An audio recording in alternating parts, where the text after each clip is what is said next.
Ibigwi by'intwari mu kirango cy'impeta z'ubutwari mu Rwanda rwo hambere. Mu mateka y'umushinga wo kubaka u Rwanda cyane cyane mu gisate cy'urugamba rwo kwagura u Rwanda no guhashya abagomeramurage wa Gihanga w'igihugu gisangiwe, habayemo intwari zitagira ingano zitambiye kukurasanira no kugihanganira, yewe n'abatagikunda icyo gihe baragikoreye birangira hari bamwe bagiye mu ntwari. Nuko abami b'u Rwanda nabo babigira intego ntagamburuzwa ko bazajya babaha impeta z'ishimwe n'ingororano kubw'ubutwari bagaragaje mu guhanganira igihugu cy'u Rwanda. Niyo mpamvu uyu munsi tariki ya mbere z'ukwezi kwa kabiri duterana kuri buri mukozi wese w'umunyarwanda aba ari umunsi w'ikiruhuko, kubera yuko aba ari umunsi wo kwizihiza w'intwari zabaye hano ngaha mu gihugu cy'u Rwanda. Icyakwitabwaho cyane ku bazumva aya mateka ni uko impeta z'ubutwari n'ingororano z'intwari zose zatangwaga umuntu akiriho abona n'amaso ye, bakamushagara bashimye nawe abibona, bakifatanya gutegura ibyo birori byizihiwe n'umutima ndetse n'amaso. Nta munyarwanda ubarwa nk'intwari atakiriho, kuko benshi babivuga.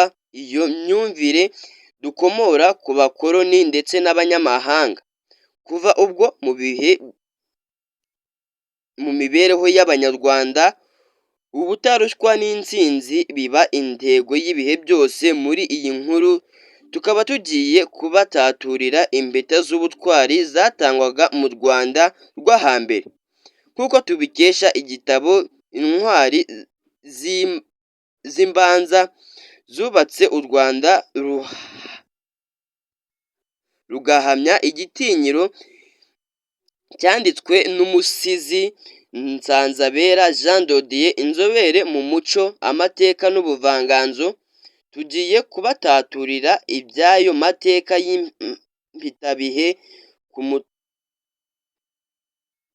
ku mitangire impeta z'ishimwe mu Rwanda rwo hambere. Mu mateka y'u Rwanda, umwami Ruganzu Ndoli niwe waciye iteka rishyiraho impeta z'ishimwe zihabwa ingabo zatsinze urugamba n'umugayo w'ibigwari byatengushywe igihugu, bigaharira abandi umurimo wo guhanganira bonyine. Gusa muri iyi nkuru ikigamijwe ni ukubatekerereza iby'impeta z'ubutwari, naho iby'umugayo w'ibigwari ni iby'ubutaha. Nimba mubikeneye musige igitekerezo. Umwami Ruganzu Ndoli wakunze kwitwa Cyambarantama mu mateka y'u Rwanda yatwaye u Rwanda mu bihe bikomeye, aho rwari rumaze imyaka isaga 11 rurarenze nyuma y'amahano yadutse mu bikomangoma byo kwa Gahima bikarwanira ingoma Juru na murumuna we, bamara bakica umukuru wabo Ndahiro Cyamatare agatanga adatanze. Bitewe n'uko Ruganzu Ndoli yari afite akazi katoroshye ko gushimangira igitinyiro cy'igihugu cy'u Rwanda mu mahanga, aruzengurutse no kwihimura ku bapfakaje u Rwanda bakica Ndahiro Cyamatare na nyina Nyabacuzi, Ndoli yashakishije ikintu cyatuma abaturage ayoboye n'ingabo bari kumwe mu gibatiro byo koromya amahanga bayagusha ruhabo. Bagiye ubushake bwo kwitabira no kwitangira igihugu mu mugambi ukomeye barimo w'umushinga wo kubaka u Rwanda, wari ugeze kure mu bitero byo kwigarurira igihugu no gukomeza guhashya abanzi, abagomeramurage wa Gihanga w'igihugu gisangiwe. Muri icyo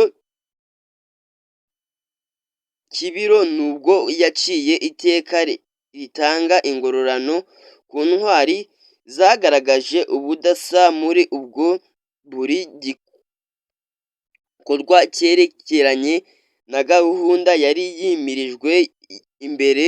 Ruganzu Ndori niwe wagennye inzego z'intwari bwa mbere mu mateka y'u Rwanda, anaca iteka rigena impeta z'ubutwari n'ibindi bagombaga kugabana.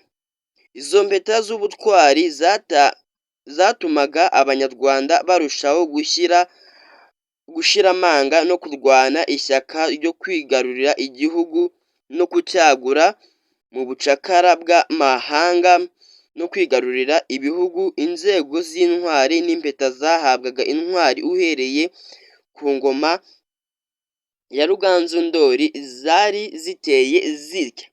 Tugiye kuzibabwira, ariko mu kuzibabwira ntabwo tuzibasobanurira kubera yuko ikiganiro kibuze kuzibagezaho cyose mu buryo burambuye nacyo kiriho, turabanyuramo muri makeya. Iya mbere rero ni umudende. Iyo umudende umuntu yayihabwaga ni uko yabaga yishe byibuze abantu bagera kuri 14 ku rugamba. Kabiri yari impotore. Iyi mpotore wayambikwaga ni uko yabaga yishe nawe ababisha 14 ku rugamba.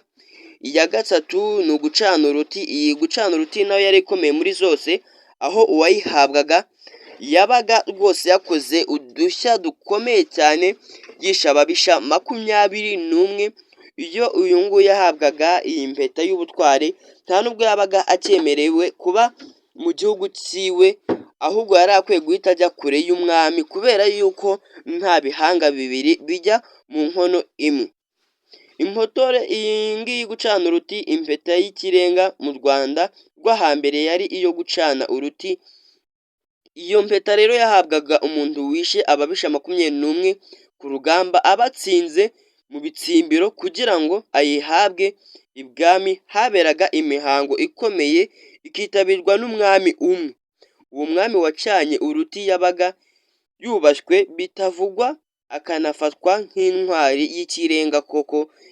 Yabaga yagabiwe inka nyinshi, yewe z'amashyo n'amasibo n'imisozi yo gutegeka, agasonerwa kujya ku rugamba, ahubwo akaba umutekerereze n'umujyanama w'ibitero byo kwagura igihugu. Ibyo bigatuma rero nawe yarabaga yagiye ku rundi rwego. Ibyo bikagaragazwa nuko yafataga icumu rye akarishinga mu muriro, igiti rikwiriyemo kigashya nk'ikimenyetso kigaragaza ko atazasubira ku rugamba. Gusa uwabaga yahawe ingororano zo gucana uruti yari afite amabwiriza akomeye agomba kubahirizwa, kubera yuko ntabwo yabaga atemerewe kuba mu gihugu kimwe n'umwami, kubera yabaga yabaye umuntu akomeye. Yagarukaga mu gihugu cye umwami wabaga uhari ubwo bamucaniraga uruti yamaze gutanga, ubwo yitabye Imana. Reka mubwire ukomeze ugire ibihe byiza. Niba ukeneye ikiganiro cyose usige komenti, kiri kuri YouTube channel, nacyo wajya kuri YouTube channel ukareba ikiganiro gikurikiranye n'iki ngiki, ugahita ukibona ukakireba ukamenya ibyizi mpeta ku buryo burambuye. Kora subscribe kuri YouTube channel kugira ngo tujye duhura mu biganiro bigiye bitandukanye.